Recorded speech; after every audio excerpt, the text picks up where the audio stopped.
Queridos, capítulo de número 4 do livro da Segunda Reis, versículo de número 1, nos diz assim o texto: Certo dia, a esposa de um dos discípulos dos profetas suplicou a Eliseu dizendo: Teu servo, meu marido, morreu, e bem sabes o quanto seu servo amava com zelo a obra.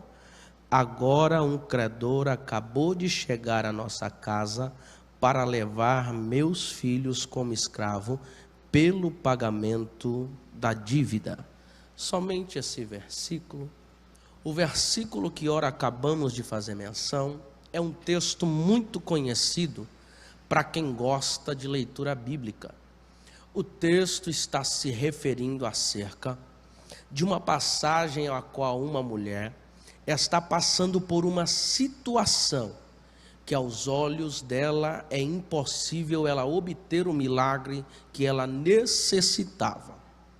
O texto está nos dizendo que essa mulher vai tomar uma decisão de se retirar da onde ela estava e ir até o profeta da época por nome de Eliseu.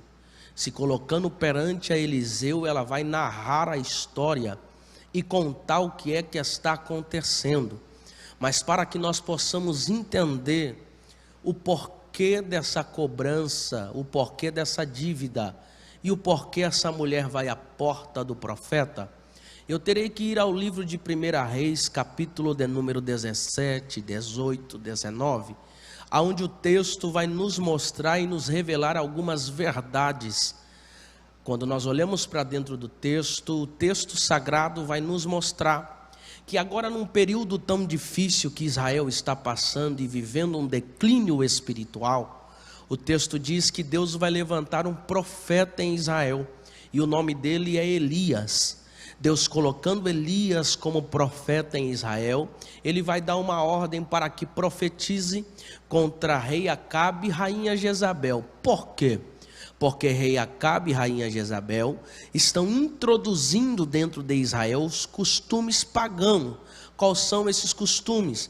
Jezabel agora estabeleceu uma estátua de Baal e determinou que o Deus de Israel é o Deus de Baal.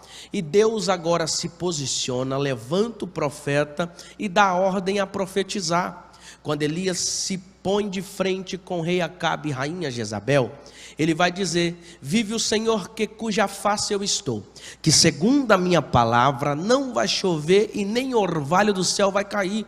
Quando Elias profetiza aqui na terra, Deus assina no céu.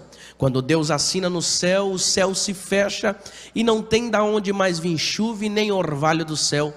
Quando Elias profetizou, o texto diz que agora as fontes de águas vão se secar.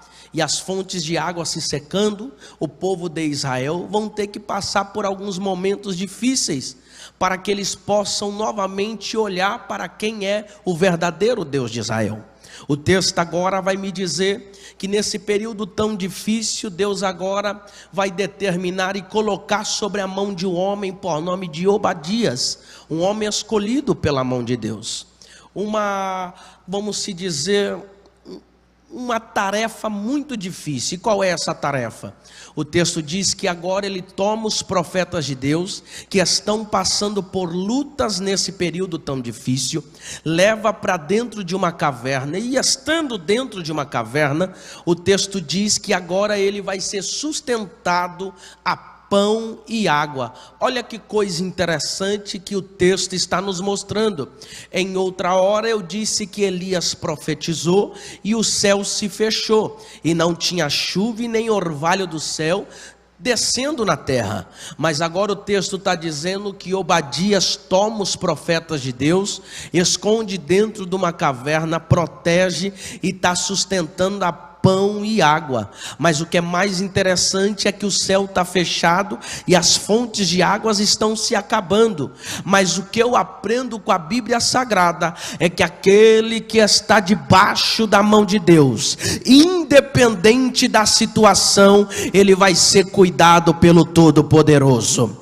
Pregador, o que é que você está tentando dizer? É que independente da situação que nós possamos enfrentar, Deus já determinou determinou. E se Deus determinou, não tem como dar errado, pastor Felipe. E o que é que Deus determinou? Eu nunca vi um justo mendigar o pão. Pregador, o que é que você está dizendo? Não, eu não estou tentando dizer nada. Eu estou afirmando que o Deus que você serve é aquele que guarda a tua família, guarda a tua casa, e independente de qualquer coisa, Ele está zelando pela tua vida. Quando eu olho para dentro do texto, eu me alegro, porque o texto diz que Obadias está sustentando, cuidando e zelando, e por essa atitude, ele vai tomando iniciativas, e quem sabe no meio deste caminho, sem ter mais verba, e precisando continuar sustentando os profetas de Deus, ele toma emprestado com alguns credores, e diante de alguns apontamentos bíblicos, a Bíblia vai nos mostrar que Obadias é o marido desta mulher, do livro de 2 Reis, do capítulo de número 4, é por isso que agora, quando Deus aprove levar Obadias, a dívida recai sobre o ombro dessa mulher, e recaindo sobre o ombro dessa mulher, o texto diz que agora os credores estão à porta, e batem, fazendo uma cobrança, de um valor que essa mulher não tem para quitar a dívida, e os credores vão à porta, fazem a cobrança, ela não tem o valor para quitar, eles vão, eles voltam, fazem a cobrança novamente, ela não tem o valor para quitar, então no momento a qual ela não tem o valor para quitar, o texto vai me mostrar que eles tomam tudo que essa mulher tem dentro de casa, e quem sabe, pastor Felipe, agora dentro da casa dessa mulher, pastor Marcos, eles estão um olhando para o outro e dizendo assim: olha, tem alguma coisa que me chama atenção e que vai me dar lucro, ó, tem outra coisa que é grande, que parece que vai me dar lucro também, e eles estão tomando tudo que ela tem dentro de casa, e de repente, quem sabe, um credor olhou para o outro e disse assim: ó, tem uma botija de azeite ali. Aí o outro credor olhou e disse: não, é muito pequena, não tem lucro para mim. Aí eu olho para a Bíblia e me alegro por quê? Me alegro porque o credor, quem sabe, olhou para a botija e desmereceu, dizendo: não serve para nada, não serve para nada na mão do credor, mas quando está na mão de Deus é diferente. Quem sabe é muito pequeno para o credor, mas na mão de Deus é providência do céu sendo estabelecida na terra. Quando eu olho para dentro da Bíblia, eu me alegro, porque depois que os credores tomam tudo que essa mulher tem, a não ser a botija, eles vão deixar um anúncio. E qual era o anúncio? Nós vamos voltar, e se você não tiver o valor para quitar a dívida, nós vamos levar os seus 2 filhos para serem escravos, e aí quitarão a dívida com isso. Quando essa mulher ouve que os seus filhos iriam ser levados, se o valor não estivesse dado na mão dela, ela se preocupa, e agora ela se posiciona. Se posicionando, ela vai até o profeta da época, e agora ela começa a contar. Ela olha para o profeta e diz: Eliseu, o meu marido era servo temente ao Senhor, mas os credores estão à porta batendo, cobrando uma dívida que eu não tenho valor para quitar. Até porque Moisés vai deixar uma lei, e a lei é que as viúvas sejam cuidadas, mas nesse texto ela não está sendo cuidada, mas está desamparada. É por isso que ela toma a iniciativa de ir até o profeta e pedir socorro. E o que mais me chama a atenção no texto é que quando ela conta e narra para ele, ela vai dizer: os credores estão à porta, cobrando um valor que eu não tenho, e se eu não tiver para pagar, levo os meus filhos. Quando eu vejo a palavra filho na Bíblia, eu me alegro, porque eu sou obrigado a associar a palavra filho com Abraão, porque Abraão um dia olhou para o Senhor e disse: Senhor, e a minha herança vai ficar para quem? Para o meu mordomo Eliezer? Deus agora olha para Abraão e diz: não, a tua herança ficará para aquele que sairá de ti. Mas Abraão estava tão preocupado em deixar a sua herança que se esqueceu. E quando eu olho para a Bíblia Sagrada eu me alegro. Por quê? Porque filho significa herança do Senhor. Agora eu entendo isso. Quando os credores estão na porta batendo e cobrando o valor da dívida e dizendo que se ela não pagar, os filhos vão ser escravos, eu consigo identificar o que? Satanás a todo dia, a todo momento, olhando para nós e dizendo: eu vou tomar, eu vou tirar, eu vou roubar, você vai perder, é meu. Só que aí eu me lembro que quem proporcionou para a minha vida tem nome e sobrenome. Como assim? O nome dele é Jeová Jireh, e se é ele que me proporcionou, não tem como ninguém tomar aquilo que ele me deu. Pregador, eu não entendi, eu vou melhorar. Eu estou dizendo para você que aquele que te deu é fiel para cumprir todas as coisas. Então o texto está me dizendo que os credores estão à porta, cobrando uma dívida que ela não tem para pagar. Mas o que é mais interessante é que quando eu olho para a Bíblia, eu entendo que essa dívida só apareceu porque o marido investiu no reino dos céus. E eu aprendi com Deus na minha caminhada que aquele que investe no reino do céu, jamais o céu fica devendo nada para ninguém. Pregador, que é isso? Não, é que eu vou melhorar isso aqui. É que quando você investe no céu, o céu olha para você e diz assim: não, eu vou fazer mais por ele, eu vou fazer mais por ela, eu vou manifestar grandes coisas na vida dele. Porque quando eu olho para a Bíblia, eu me alegro, porque o texto vai dizer que agora ela chega perante ao profeta e diz: Eliseu, o que é que eu vou fazer? Eu não tenho saída. Eliseu agora olha para ela e diz assim: me declara o que tens em casa. Agora quando ela olha para ele, ela vai dizer com a sua própria boca: a tua serva não tem nada em casa. Ou seja, ela está afirmando que ela não tem nada em casa, a não ser uma botija de azeite.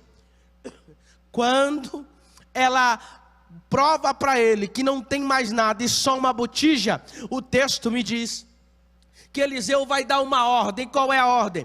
Pega tu e teus filhos, vão aos teus vizinhos, peça vasilhas vazias, porém não poucas. E isso é muito interessante, porque o texto vai dizer que quando ela declarou que não tinha mais nada em casa, aparece uma vírgula no texto. E quando eu olho para dentro dessa vírgula, eu entendo que tem algo do céu sendo liberado. Por que algo do céu? Porque a vírgula, ela tem um poder muito grande dentro da gramática da língua portuguesa. E qual é o poder e a força que a vírgula tem? A vírgula vai paralisar a história que vem sendo contada, que às vezes nem é muito favorável, para anunciar grandes coisas que está para chegar. Pregador, não entendi, então eu vou melhorar. É que nessa noite Deus olhou para você e disse: eu vim colocar uma vírgula nessa história que não está sendo muito boa, para anunciar para a sua vida que está sendo preparado grandes coisas para ser entregue. Ainda bem que teve alguém que acreditou, e se alguém acreditou, eu vou profetizar. Eu profetizo que você vai entrar por essas portas ainda cantando o hino da vitória. Mas que hino da vitória é esse? Não é o hino da Eichila, pastor. Não é o hino da Cassiane, da Damares, nem tampouco de Valesca. O hino que você vai entrar cantando é o hino que Josué vai escrever. Josué escreve hino, escreveu. E qual é o hino? Eu e minha casa servimos ao Senhor. Aí o texto me mostra que agora ele dá uma ordem: pega tu e teus filhos, vão aos teus vizinhos e peça vasilhas vazias, porém não poucas. Isso é muito interessante, porque vasilha vazia. o texto não poderia ter sido escrito dizendo que a vasilha viria com um dedo de azeite, até poderia. Mas se isso acontecesse no texto, a mão de Deus não poderia ter sido operada na vida dela. Por quê? Porque nós aprendemos que o ser humano ele é muito ingrato. Como ingrato? Com a mesma mão que ele te ajuda, ele aponta para dizer que ajudou.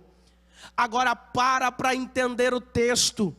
Se nessa vasilha tivesse um dedo de azeite e ela fosse para casa, o milagre estaria acontecendo dentro de casa, mas o vizinho estaria falando do lado de fora.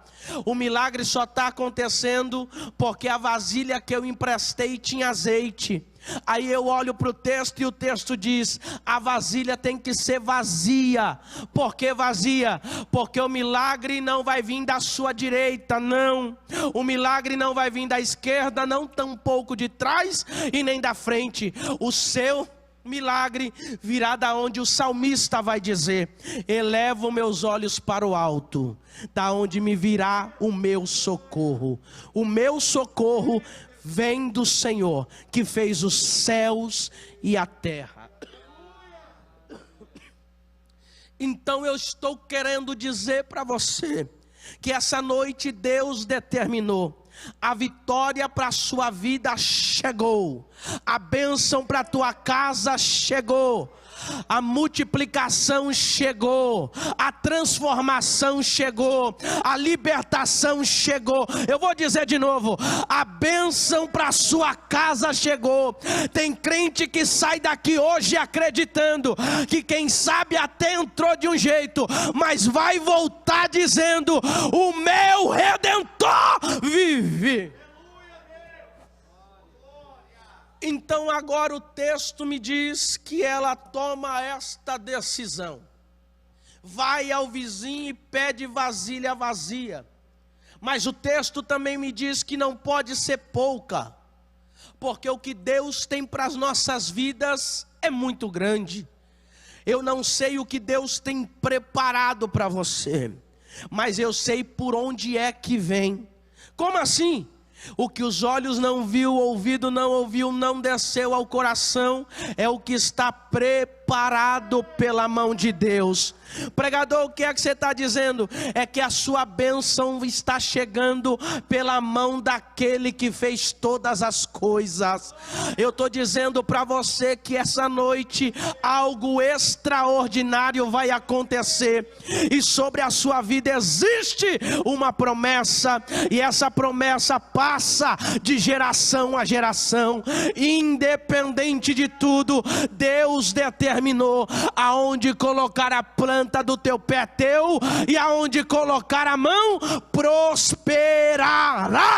Eu estou tentando dizer para você que essa noite Deus já determinou que tudo que estava pronto para dar errado começou a dar certo hoje. Tudo que estava travado, Ele começou a destravar. Eu não sei se alguém acredita e pega isso, mas eu já ouvi barulho de espada aqui hoje. Deus já deu ordem aos anjos para guerrear por mim e por você. Eu quero ver quem é que vai parar a mão de Deus de agir perante as nossas vidas. Aí o texto me diz que ela toma os vasos emprestados. Tomando os vasos emprestados, entra para dentro de casa. Ela fecha a porta. Fechando a porta, o texto me diz que por mais que a porta está fechada, o milagre está acontecendo dentro de casa. Enquanto a porta permanece fechada, Deus está derramando bênção dentro da casa. É por isso que eu amo o texto de Malaquias 3:10, que diz: trazei todos os dízimos à casa do tesouro, para que haja mantimento. O pastor Felipe já disse o texto aqui: para que haja mantimento, e depois disso fazei prova de mim, e há de ser que eu vos abrirei as janelas do do céu. Pregador, que é isso? Não, é que por mais que tenha porta na terra fechada, tem janela no céu sendo aberta, para poder fazer grandes coisas em sua vida. Pregador, então você está querendo dizer que independente de tudo, Deus já determinou a vitória, já determinou. Quer dizer que independente da minha luta, eu tenho que acreditar que a vitória é certa. A vitória é certa. Por que eu tenho que acreditar? Porque eu não sirvo qualquer Deus. Eu não sirvo qualquer Deus. Não. Eu sirvo aquele que pode todas as coisas. Eu sirvo aquele que opera o impossível. Eu sirvo aquele que entra onde ninguém entra, que faz o que ninguém faz, que transforma o que ninguém transforma, que opera o que ninguém opera. É por isso que essa noite Deus determinou, independente de qualquer coisa, eu estou trabalhando ao seu favor. Independente de qualquer situação, que quem sabe é até difícil de a gente entender, Deus já determinou, a vitória está concretizada em nome de Jesus.